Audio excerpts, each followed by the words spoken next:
नमस्कार विद्यार्थी मित्रांनो, डिजिटल एज्युकेशन या यूट्यूब चॅनलमध्ये चालणाऱ्या आजच्या ऑनलाईन पाठामध्ये आपणा सर्वांचं हार्दिक स्वागत आहे. विद्यार्थी मित्रांनो, इयत्ता 5वी तसेच इतरही स्पर्धा परीक्षा या दृष्टिकोनातून आजचा विषय आहे गणित आणि घटक आहे अपूर्णांक. तर मित्रांनो, या अपूर्णांक या घटकातील आपण पुढच्या बऱ्याचशा भागांमध्ये वेगवेगळी उदाहरणंही पाहणार आहोत. तर आजच्या या पहिल्या भागामध्ये आपण अपूर्णांकांचं योग्य वाचन कशा प्रकारे करायचं आहे ते या ठिकाणी पाहणार आहोत. तर चला मग व्हिडिओला सुरुवात करूया. आणि स्क्रीनवरचा हा पहिला प्रश्न असा आहे की पुढील अपूर्णांकाचे योग्य वाचन कोणते. मित्रांनो, काळजीपूर्वक या प्रश्नाचं उत्तर या ठिकाणी आपल्याला शोधायचं आहे. पर्याय या ठिकाणी दिलेले आहेत.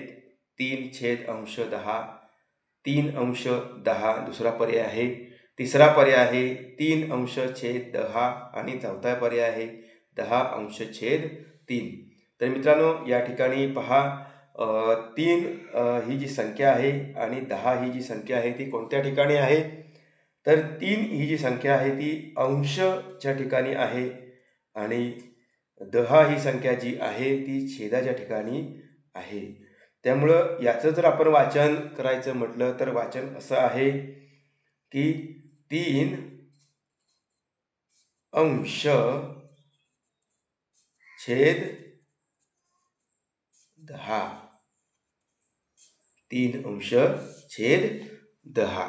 तर हे अशा प्रकारचा जो पर्याय आहे तो पर्याय क्रमांक 3 आहे. म्हणून तिसऱ्या क्रमांकाचं जे वर्तुळ आहे ते आपल्याला रंगवायचं. मित्रांनो, हे अशा पद्धतीनं आहे. तर लक्षात घ्या, अपूर्णांकाचं वाचन करत असताना वरची जी संख्या आहे ती अंशाची आहे आणि खाली असणारी जी संख्या आहे ती छेदाची आहे. हे आपण लक्षात घेतलं पाहिजे. ठीक आहे. तर यानंतर याच्यासारखंच आणखी एक दुसरं आपण सरावासाठी उदाहरण घेऊया. तर पहा बरं, या ठिकाणी दुसरं उदाहरण या ठिकाणी असं आहे. पुढील अपूर्णांकाचे योग्य वाचन कोणते. तर अंशाच्या ठिकाणी या ठिकाणी 25 आहे आणि छेदाच्या ठिकाणी 13 आहे.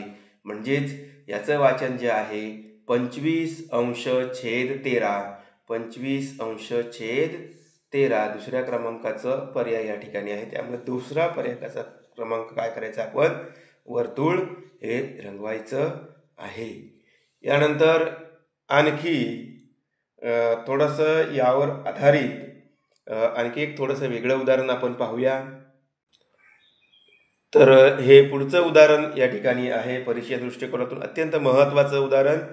पहा बरं, कारण अशा प्रकारच्या उदाहरणामध्ये मुलांची बऱ्याच वेळेला चूक होते. तर पुढील अपूर्णांकांची अयोग्य वाचनाची जोडी कोणती. अयोग्य वाचन म्हणजेच वाचन त्याचं चुकीचं आहे अशी जोडी आपल्याला या ठिकाणी शोधायची आहे. पहा, 32/12, त्यामुळे ही जोडी बरोबर आहे. 45/17 ही जोडी बरोबर आहे. पर्याय क्रमांक 3 11/18, परंतु या ठिकाणी बघा काय आहे 18/11 असं लिहिलं आहे. त्यामुळे ही जोडी आपल्याला चुकीची वाटते.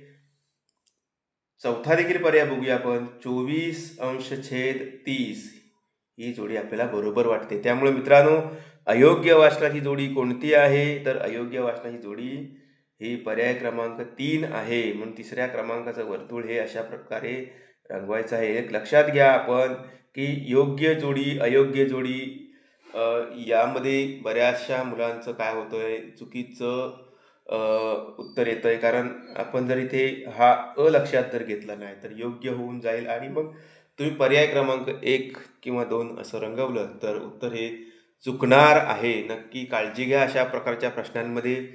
तर व्हिडिओच्या या आजच्या भागामध्ये आपण सर्वजण सहभागी झाला त्याबद्दल आपल्याला मी धन्यवाद देतो. आणि अपूर्णांक या घटकाचे जे पुढील काही भाग मी प्रसारित करीत आहे पुढच्या काळामध्ये, याही भागांमध्ये आपण काय व्हायचं आहे, सहभागी व्हायचं आहे. चला, धन्यवाद.